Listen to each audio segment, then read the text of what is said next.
दौसा की इस किसान महापंचायत का आयोजन करने वाले हमारे स्थानीय विधायक, पूर्व मंत्री मुरारीलाल मीणा जी और हमारे बांदीकुई से विधायक सम्मान्य खटाना साहब, हरीश मीणा जी, पीआर मीणा साहब, सुरेश मोदी जी, वेद सोलंकी साहब, हमारे जिला कांग्रेस कमेटी के अध्यक्ष रामजीलाल ओड साहब, मंच पर नगर परिषद की चेयरमैन साहिबा, पूर्व जिला प्रमुख साहिबा, इस महापंचायत में पहुंचे हुए आदरणीय बुजुर्गों, नौजवान दोस्तों, माताओं, बहनों, साथियों, मैं धन्यवाद करना चाहता हूं मुरारीलाल जी का, खटाना जी का और सभी जिले के हमारे किसान भाइयों का, साथियों का, कि आप लोगों ने आज दौसा जिले में इतनी बड़ी एक किसान महापंचायत का आयोजन किया और मुझको, हमारे सब साथियों को आमंत्रित किया। मुझसे पूर्व में सभी साथियों ने अपनी अपनी बात रखी, लेकिन मैं चाहता हूं कि आप सब लोग ध्यान से सुने किस मुद्दे को लेकर आज देश भर का किसान आंदोलित है और इन तीनों कानूनों की बारीकियों को समझना बहुत जरूरी है। काले कानूनों का विरोध करना एक बात है, लेकिन इन कानूनों से जो दूरगामी नुकसान हमारी आने वाली पीढ़ियों को होने जाने वाला है, उसके बारे में आपको मैं दो शब्द कहना चाहता हूं। हम सब जानते हैं, आज से कुछ महीने पहले केंद्र की सरकार ने 3 ऐसे कानून बनाए। इन कानूनों के बनाने में किसी भी राज्य सरकार से बात नहीं करी गई, किसी भी किसान संगठन से बात नहीं करी गई और जबरदस्ती से और जल्दबाजी से ये तीनों कानून सदन में पारित कर इस देश पर थोपे गए। ये कृषि कानून, जिनको केंद्र सरकार बोलती है कि किसानों के हित में है, मैं आप लोगों को बताना चाहता हूं, ये ऐसे कानून बना दिए गए हैं जिसका विरोध पूरे देश में हो रहा है। दिल्ली की सरहद पर 2-2.5 महीने से इस कड़कती ठंड में हमारे किसान साथी बैठे हैं। सैकड़ों किसान हमारे शहीद हो गए। वो सारे किसान जो दिल्ली में बैठे हैं, वो किसके लिए संघर्ष कर रहे हैं? 86% देश का किसान छोटा किसान है, 2 बीघे, 3 बीघे, 4 बीघे में खेती करता है। उस किसान को पाबंद कर देना, उस किसान के भविष्य को नष्ट कर देना, चंद उद्योगपतियों की वजह से पूरी किसान कौम का भविष्य अंधेरे में धकेल देना, सरकार ने जो किया है साथियों, सरकार ने जो कानून पारित किए हैं, वो कहते हैं कि आप अपनी फसल कहीं भी बेच सकते हो। आज भी आपको कौन रोकता है? लेकिन मंडियों को समाप्त कर देना उद्योग के लिए होता है समर्थन मूल्य। किसान का न्यूनतम समर्थन मूल्य जो केंद्र की सरकार घोषित करती है, उनको कानूनों में डाला नहीं गया। छोटा किसान 10 बोरी अनाज लेकर दौसा जयपुर से कलकत्ता बंबई जाएगा और वहां पे बड़े बड़े खरबपति उद्योगपतियों से अगर झगड़ा करना होगा तो कहा कि एसडीएम के पास जाओ और कोर्ट कलेक्टर के पास जाओ। इन कानूनों में कहीं प्रावधान नहीं है कि छोटे किसान की रक्षा होगी। इन तीनों कानूनों के विरोध में 3 महीने से किसान दिल्ली के सरहद पर बैठे हैं और किसानों ने गांधीवादी परंपरा का परिचय दिया।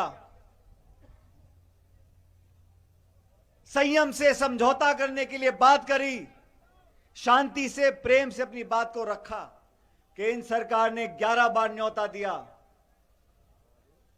लेकिन क्या मजबूरियां हैं केंद्र सरकार की? ऐसी क्या मजबूरी है, क्या व्यवस्थाएं हैं आपकी कि आप कानून वापस लेना नहीं चाहते? मैं धन्यवाद देना चाहता हूं श्रीमती सोनिया गांधी जी का, जिन्होंने 22 पॉलिटिकल पार्टीज को इकट्ठा किया और तमाम विपक्ष ने एक स्वर में कहा कि हमारे आपस में मतभेद हो सकते हैं, लेकिन देश के किसान के लिए हम सब एकजुट से खड़े रहेंगे। इस देश के किसान के लिए यह मुद्दा किसी दल का नहीं है, यह मुद्दा किसी एक नेता का नहीं है।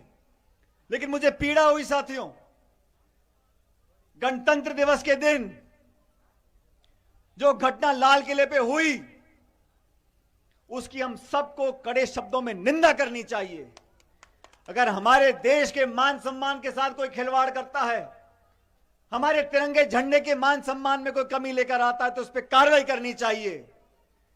लेकिन उस दिन की आड़ में आपने सैकड़ों किसानों पर मुकदमे कर दिए, किसानों को पाबंद कर दिया, बैरिकेड खड़े कर दिए, कीले गाड़ दिए।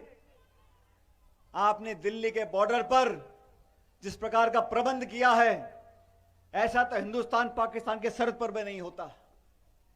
आज हम सब लोग पीड़ित हैं, लेकिन हमने संकल्प लिया है कि 36 कौम के लोग, ये दौसा, इसकी धरती से आवाज जानी चाहिए। और यहां जो आज आपने महापंचायत में जो चारों प्रस्तावों को पारित किया है, इन प्रस्तावों को सिर्फ पारित ही हम लोगों ने किया है, इनको मनवा के छोड़ेंगे। और किसान जब अपनी बात पर अड़ जाता है तो हर व्यक्ति को पीछे पड़ना पड़ता है। सरकारें बनती हैं साथियों, सरकारें बनती हैं, बिगड़ जाती हैं, नेता आते हैं चले जाते हैं, लेकिन अपने कार्यकाल में अगर किसान के विरोध में कुछ काम हुआ है, सैकड़ों किसानों की जान चली गई,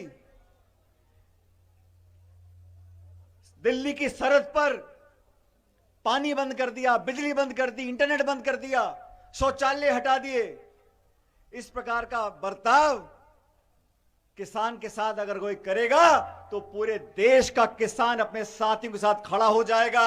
मैं आप लोगों से आह्वान करना चाहता हूं, हम तमाम जो साथी मंच पर बैठे हैं और आप सब लोग यहां पर खड़े और बैठे हो, आप सबको समझना पड़ेगा, यह लड़ाई किसी एक व्यक्ति की नहीं है, एक नेता की नहीं है, एक पार्टी की नहीं है। यह संघर्ष इस देश के छोटे किसानों का है।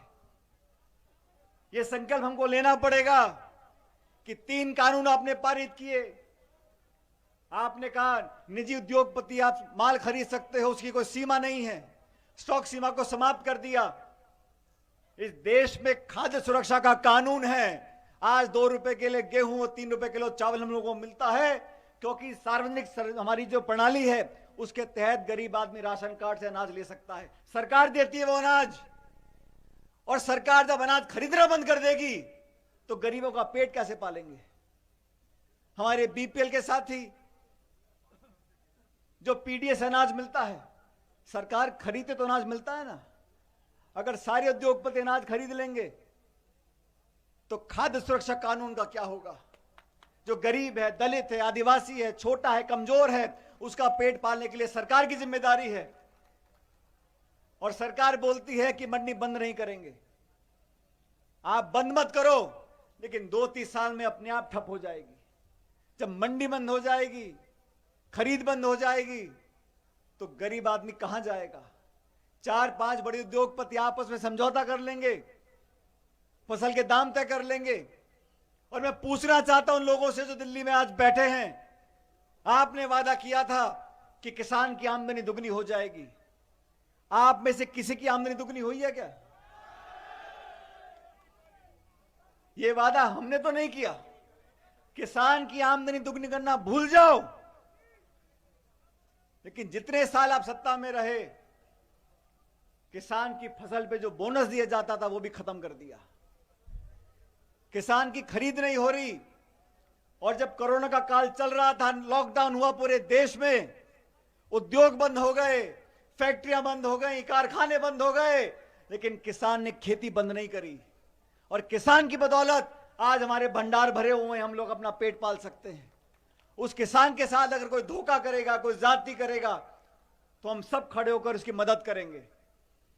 आज इस महापंचायत से संदेश जाना चाहिए पूरे प्रदेश और देश के अंदर कि हम सब किसान भाई एक हैं, हम सब मिलकर दबाव बनाएंगे। और ये परंपरा है, संस्कृति, इतिहास है इस देश का, इस जनता का, समाज का, कि प्यार से, भाईचारे से, अमन चैन से, गांधीवादी तरीके से अपनी बात को मनाना हम लोगों को आता है। जो आंदोलन चल रहा है आज दिल्ली के चारों तरफ से, उसमें हम सबका समर्थन है। हम सब कांग्रेस पार्टी के लोग हैं, हमारी सरकार राजस्थान के अंदर है। हमने सदन में वो कानूनों के खिलाफ में विधानसभा में कानून पारित किए, लेकिन उनको मंजूरी नहीं मिल रही है। अलग अलग राज्यों ने केंद्र सरकार के तीनों काले कानूनों के खिलाफ विधानसभा में कानून पारित किए, लेकिन जबरदस्ती हो रही है। आप रोज अखबार टेलीविजन देखते हो, अरे किसान हमारे हैं, ये अलगाववादी नहीं है, ये आतंकवादी नहीं है, ये उग्रवादी नहीं है। इनको बदनाम करने की जो साजिश है उसका पर्दाफाश हमको आपको करना पड़ेगा। आप सबसे मेरा आवेदन है, आने वाले समय में पूरे प्रदेश और देश में जो किसान साथी संघर्ष कर रहे हैं, सबका साथ हम लोग लेंगे। और मैं धन्यवाद देना चाहता हूं राहुल गांधी जी का भी और तमाम साथियों का, जिन्होंने किसान की आवाज उठाने में कोई कमी नहीं छोड़ी।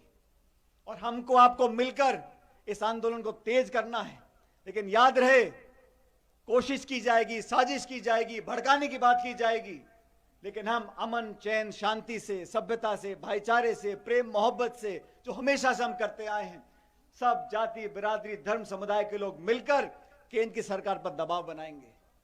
आज हमने यहां से शुरुआत करी, इससे पहले हमने सभाएं जयपुर में भी करी थी, लेकिन दौसा का अलग इतिहास है। ये स्वर्गीय पायलट साहब की कर्मभूमि रही। आप लोगों की सेवा करने का मुझे मौका मिला और मैं आप लोगों को वादा करके जाता हूं, हर परिस्थिति में हम आपके साथ खड़े रहेंगे। आज पूरे देश का किसान हम सब नौजवानों साथियों की तरफ देख रहा है। आज इस मंच से जो प्रस्ताव पारित हुए हैं, उन प्रस्तावों का मैं समर्थन करता हूं और मैं उम्मीद करता हूं कि आज की इस पंचायत के बाद आने वाली जो रूपरेखा तय होगी, उसमें हम पूरी दमखम के साथ हमारे किसान साथियों को समर्थन करेंगे। मैं धन्यवाद देना चाहता हूं मुरारी जी का, खडाना जी का, कि आपने हम सबको आमंत्रित किया। लेकिन साथियों, ये चुनौती का समय है। हम सब लोगों को, पूरे देश की जनता आज देख रही है कि हम लोग आगे क्या करेंगे। मैं ऐसा मानता हूं कि इन तीनों कानूनों को सरकार को, केंद्र सरकार को वापस लेना पड़ेगा, और वो वापस तब लेंगे जब हम उन पर दबाव बनाएंगे। और दबाव बनाने के लिए हमें जो कुछ भी करना पड़ेगा गांधीवादी तरीके से, उस काम को हम लोग करेंगे। आज जो प्रस्ताव पारित किए हैं, मैं उनका समर्थन करता हूं और आप सबसे आग्रह करता हूं, एक बार दोबारा आप लोग हाथ खड़े कर इन चारों प्रस्तावों का समर्थन करो, ताकि देश के राष्ट्रपति, प्रधानमंत्री को बता सकें। मेरे साथ जोरदार नारा दो, जय जवान, जय जवान, जय जवान। बहुत बहुत धन्यवाद। राम राम साहब।